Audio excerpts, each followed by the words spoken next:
In this sewing tutorial, we're going to learn how to use a serger to sew a seam and have the edges finished at the exact same time. For this seam, we're going to sew a basic straight seam with the right sides of the fabric together. Go ahead and put it under the presser foot, and then notice that there is a blade that's going to cut off, and we want to line the needle up to where we want our seam to be. Then we'll go ahead and start sewing. As we sew, you'll notice that the blade cuts the fabric. We want to be careful that we don't touch this and that we are sewing straight. Notice that this chain is sticking out. We want to leave some of the chain hanging off the actual fabric and some hanging off the serger. That way, the fabric and the stitching won't unravel.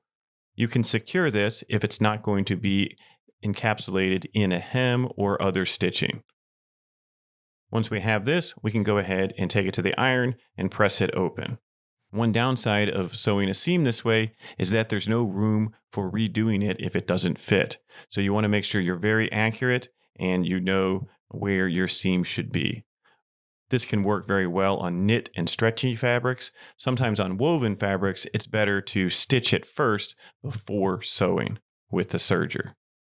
But this gives you a nice clean seam, and now you know how to sew a basic straight seam with a serger. Happy sewing!